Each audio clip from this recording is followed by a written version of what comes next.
Tapi tidak semua J1 itu dzurriyyah Hasan Hussein. Lalu akan timbul pertanyaan, bagaimana mungkin diyakini menjadi keturunan Imam Hasan Hussein, haplonya saja bukan J1, Arab saja bukan, gitu loh. Mbak Wazir katanya dari Paman Rasulullah Ja'far ya. Mau nanya nih, Kay. Keluarga emak aku tuh punya farm Al-Khalidi. Itu dari mana asal, Kay? Kenapa? Keluarga emak saya itu farmnya Al-Khalidi semua tuh.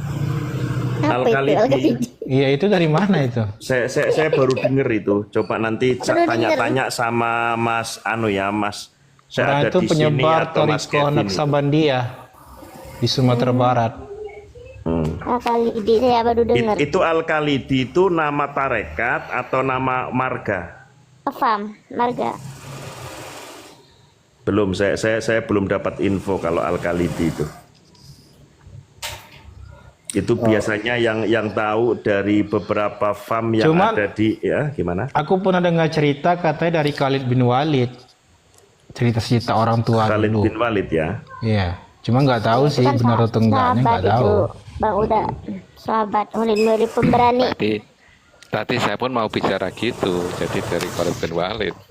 Tapi yang jelas bukan Yahudi, udah itu aja lebih aman. Iya sih. Ada juga yang bilang dari India katanya. Orang-orang tua dulu ya kan. Kita kan nggak tahu. Iya. Tapi emang betul lah udah ada yang dari India juga. Ada seperti tadi yang R itu kan India, kemudian dari haplonya Tengku Kori L itu juga peta migrasinya India, kan seperti itu. Kayak itulah kayak orang-orang Margatiro di Aceh itu katanya dari Abu Bakar kan gitu. Cuman kita kan nggak tahu kebenarannya gimana ya kan. Iya. Maksud Mas Lukman itu juga dari ya ambil itu ya. Ayo keluarkan isota dulu Bang Lukman, biar kita ketawa. Kiai Wali TikTok, Kiai Wali. Ya. Izin bertanya. Nggih. Ya. Kalau Mungkin menurut kayak jenengan, telusuri kayak yang aku bilang tadi kayak. Ya. Aku nggak tahu. Ya, menurut jenengan, ya, ini kan dari Ba'alawi kan sudah tidak terbukti, dari ilmu apapun tuh nggak terbukti sebagai dzurriyyah Rasulullah Muhammad SAW. Menurut jenengan, kira-kira berani nggak dari pihak RA dengan jujur, ya, dengan jujur mengungkapkan mohon maaf, ya, ternyata klan kami atau fam kami tidak tersambung kepada Rasulullah Muhammad SAW. Karena menurut saya, sebentar. Kalau menurut saya, kalau mereka berani jujur, ya kan, maka dari kalangan mereka akan bisa bergaul dan berkumpul lagi, ya kan, bersama-sama dengan kiai-kiai pribumi, ya, untuk berdakwah menyampaikan Islam. Maka menurut kiai gimana? Iya, Gini, itu harus ada jawabannya lawannya. gini, ada Kiai Malang. Kiai Malang ini adalah murid dari Mursyid Thorikoh yang ada di Jombang, yakni Mbah Yai Musta'in Romli. Nah, Kiai Malang ini dulu ketika hidup, berarti saat ini sudah wafat, pernah kasih nasihat ke beberapa santri, terutama putranya. Lah, informasi ini saya dari putranya. Putra Kiai tadi namanya Gus Rijal, pimpinan Pondok Pesantren Segoroati Malang. Kata Gus Rijal, dulu bapakku ketika hidup pernah kasih nasihat. Isi nasihatnya adalah, nak, nanti kalau kamu mendengar informasi ada gunung kok bisa pindah dari tempat satu ke tempat yang lain, boleh kamu percaya. Tapi ketika kamu mendapatkan informasi bahwa sifat Habib Ba'alawi kok berubah, jangan sekali-kali kamu percaya. Poinnya apa? Nggak mungkin mereka mau jujur. Begitu Ustadz Ahun Nurbarik. Oke, matur suwun atas jawabannya. Oke, monggo. Ayo teman-teman kasihin Rasi ini, Kang Lukman ini. Karena nggak kerja sekarang dia. Mau dawil. Loh kenapa nggak kerja Mas Lukman, ada apa sampean? Hujan. Oh, Bukan Takut sama Mukibin ya. Itu hari laporannya gimana itu hari laporannya? Laporan, laporan apa, Mbak Leser?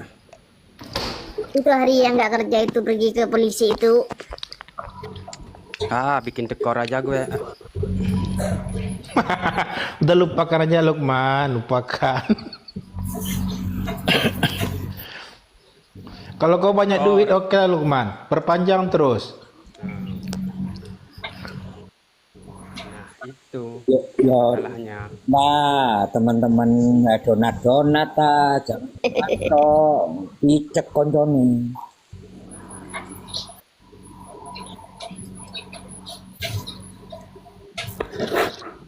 Bang Lukman pakai bahasa Ngomong lah. Ngomong apa soalnya takut banyak ngomong, banyak yang tersinggung begitu. Habibah. Gimana? Gimana Kang Proyek? bagaimana Arbi Bang? ada apa gini yo Arbi, itu yang namanya Habib Said Kamil itu dulu sering diskusi sama saya. Dia itu nggak ada narasi, nggak ada data Arbi. Kalaulah saya suruh ke sana ya maaf. Kalau memang si Said Kamil mau diskusi suruh naik ke Komal ini aja gitu loh. Tapi Suruh ke Kamil sini, itu Bang pun Habib. nggak ada ilmunya itu. Iya, saya si Kamil itu saya nggak ada udah ilmunya itu berdiskusi dengan ngapain? beberapa kabib kok. Termasuk dengan Sekarang para mukibib, termasuk Abdullah, kemudian Sancang, Kiai Fatah, dan yang lain lah. Saya udah semua. Poinnya Ini adalah ada yang tadi ini, saya turunkan informasikan satu. bahwa mereka itu tidak mensyaratkan terkonfirmasi Ya kan, dari Mbak. kitab Saya sezaman juga atau yang apa-apa. mendekati zaman. Iya.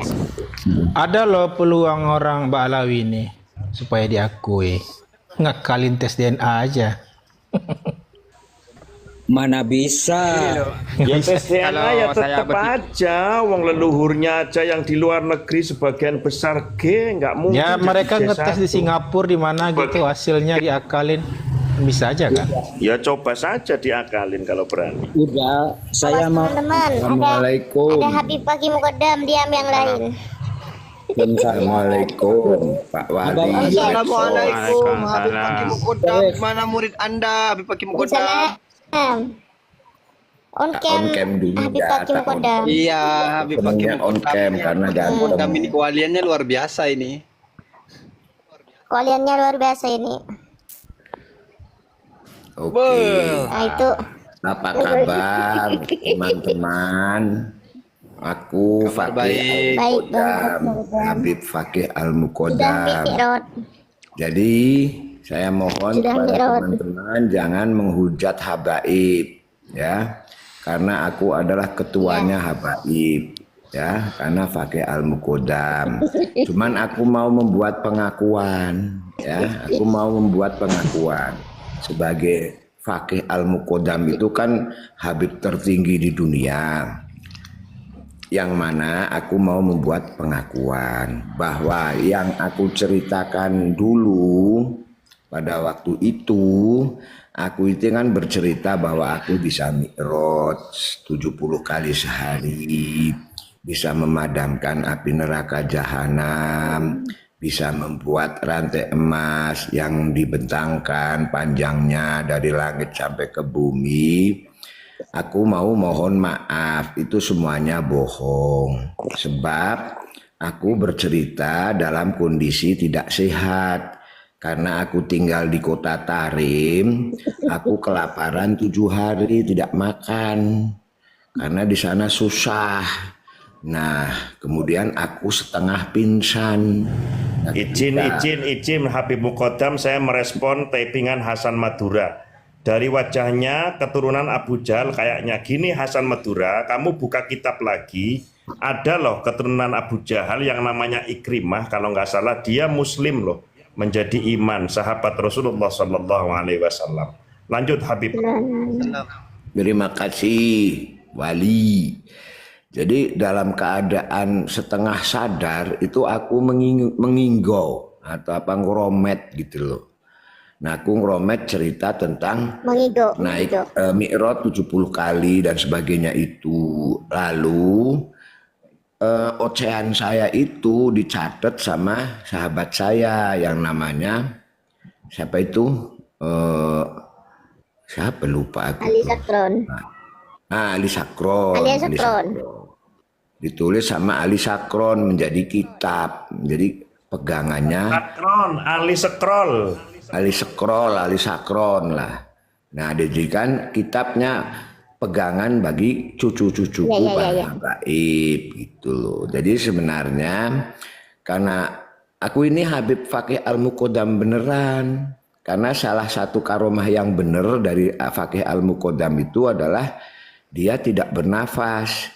Dia itu bisa hidup selamanya, kekal abadi. Sehingga kalau dia mati arwahnya itu menitis kepada orang lain yang masih hidup. Nah saat ini arwahnya Fakih Al-Muqaddam ada di dalam tubuh saya.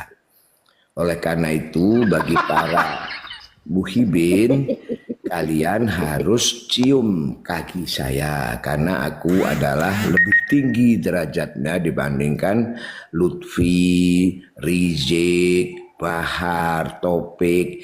Itu derajatnya jauh lebih rendah daripada saya. Karena status mereka adalah cucu-cucu saya. Karena saya adalah Al-Habib Fakih Al-Muqaddam. Demikian saudara-saudara, terima kasih atas kesempatan untuk mengklarifikasi. Sebentar Pak Kabib Fakih, itu informasi kamu Mi'raj itu naik truk apa naik bajai, bemo atau naik odong-odong, silahkan. Waalaikumsalam. 70 kali. Assalamualaikum warahmatullahi wabarakatuh.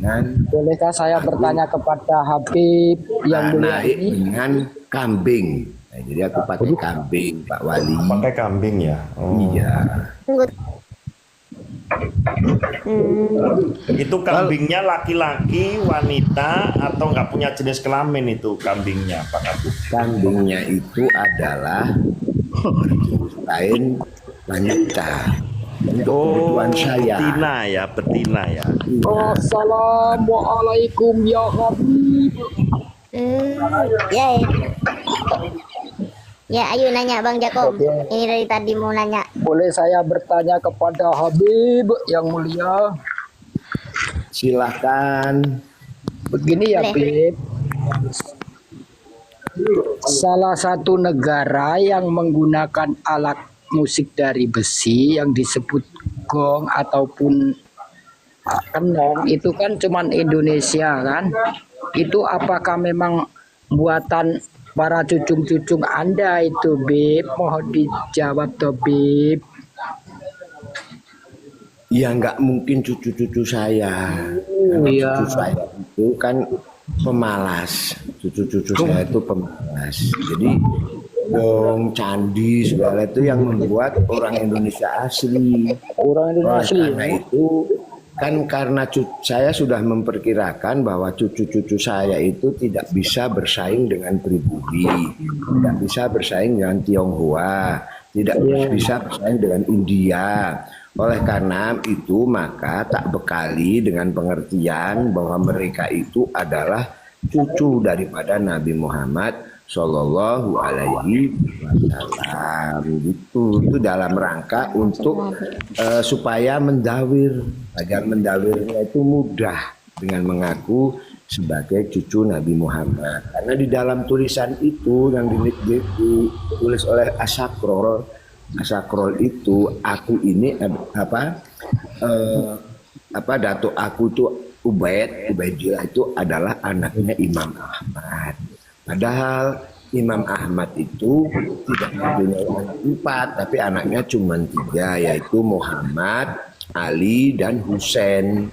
Oleh karena itu ketika aku menginggau, aku mengatakan bahwa Ubaid itu adalah anaknya Imam Ahmad, ya berdasarkan mimpi.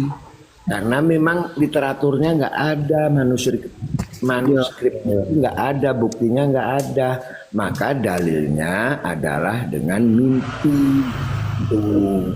Tuh, Jadi aku pada waktu karya itu mereka ya Bib ya, kayak Candi Borobudur yang dimulai pembuatan awalnya oleh Siddhartha Gautama dan diteruskan oleh ini Kapilawastu, dan kemudian yang terakhir yang meneruskan putranya Samaratungga itu benar kan, berarti kan orang-orang kami kan, orang pribumi nenek moyang kami kan, bukan keturunan Habib, ini kan bukan kan?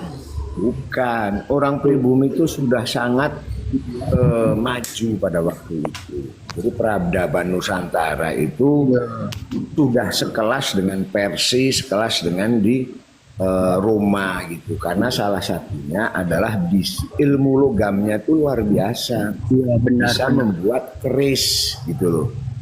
Bisa membuat keris yang materialnya itu adalah logam yang bisa meleleh pada suhu yang sangat tinggi. Iya memang benar. Pertanyaannya untuk memperoleh suhu yang tinggi itu bagaimana? Itu yang namanya keris dipanasi dengan LPG itu nggak bisa meleleh, dipanasi dengan arang tidak bisa meleleh. Iya benar. Dia terus pertanyaannya bahan bakarnya apa ketika menyepuh itu keris itu? Karena keris itu bukan dari besi saja, ada campuran logamnya. Ini kalau dari besi saja itu bisa dipanasi dengan arang.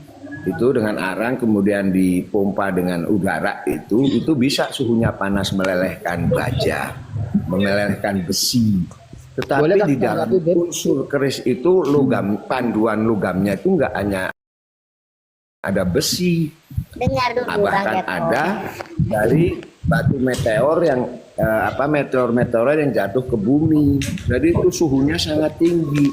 Nah pertanyaannya bahan bakarnya apa? Padahal yang pada waktu itu kan belum ada oksigen murni, kan belum ada. Kalau oksigen murni itu dicampur dengan bahan bakar itu akan tinggi sekali suhunya. Jadi yang namanya bahan bakar itu kan bisa terbakar kalau ada oksigen. Nah pada waktu itu oksigennya hanya dari udara. Nah kalau sekarang itu oksigen murni itu kan ada. Jadi kalau bahan bakar dicampur dengan oksigen murni maka itu suhunya akan tinggi. Tapi pada waktu itu belum ada oksigen murni, masih pakai udara gitu. Berarti bahan bakarnya itu luar biasa. Boleh kami tanggapi, Beb? Tahu. Halo, Beb. Berarti Muhyiddin harus cium kaki Habib ya? Kalau Habib tadi mengatakan makanya kalau ada Habib di sini bahwa harus keris tombak itu pembuatan dari benda yang bercampur meteor, memang benar Beb. Ini masih ada itu peninggalan dari orang tua kami, masih ada berupa tombak yang bernama Kiai Pleret. Itu memang benar-benar nyata Beb, bukan dari besi, dia ada campurannya meteor. Karena kalau besi udah saya samakan kan, sayangnya sekarang saya nggak ada di rumah. Kalau ada di rumah bisa on candle. Memang benar kata. Jadi kalau memang keris ataupun tombak itu bahannya bercampur meteor, memang benar. Ya, bercampur meteor memang benar. Itu benar. Itu memang karyanya para empu terdahuluan. Ini namanya aja saya masih ingat, peninggalan almarhum itu berupa tombak yang dinamakan Kanjeng Kiai Pleret. Itu kata beliau itu sebelum meninggal. Ya, jadi begini ya, kita lihat saja yang gampang dicermati, gampang dinikmati, gampang ditelaah. Itu adalah Candi Borobudur. Pak Habib menanya, Pak Habib boleh tanya Pak Habib. Ya. Ini gimana nih gitu? Izin turun dulu ya buat host dan semuanya. Assalamualaikum warahmatullahi wabarakatuh. Waalaikumsalam. Ini nih pertanyaannya Pak Habib. Saya ini nih kan kelamaan sendiri gitu. Saya pingin meremes-remes tuh ilmunya pakai modam. Apa tuh ilmunya? Kasih tahu dong, sepil-sepil biar saya bisa Saya- teman. 10 tahun Saya ya. yang menjawabnya, Budak. Beb. Saya menjawabnya, Beb pakai. Jangan sama Ini Pak Bang Habib. Bapak Parok. Jangan jawab Bang Kemarin Ustaz. Dia mau itu- nanya ke Bang Paki Mukodam. Gak apa-apa, sikit gak apa-apa. Bapak Parok itu waktu 212 Habib Faki itu sudah diturunkan ke Habib Bahar, Habib Resi. Sekarang ilmunya Habib Faki itu sudah nggak ada, malah disuruh pergi ke sana. Ada sisa-sisanya masih ada. Ada masih sisa-sisanya. Nah, sisanya tinggal berapa, Seh? Jadi Tinggal berapa jurus, Seh? Silakan, Seh. Lanjut. ya, aku kalau mau nanya itu kan aku sumbernya. Karena aku adalah Habaib pakai Al-Mukodam. Jadi gini, itu kan sudah saya ceritakan bahwa ilmu-ilmu yang saya ceritakan yang dicatat sama Ali Asakrol itu, Ali Sakrol itu kan hasil dari ocehan saya ketika saya mabuk tidak sadar karena 7 hari tidak makan. Gitu loh. Jadi intinya semua ilmu yang dicatat oleh para habaib dalam bukunya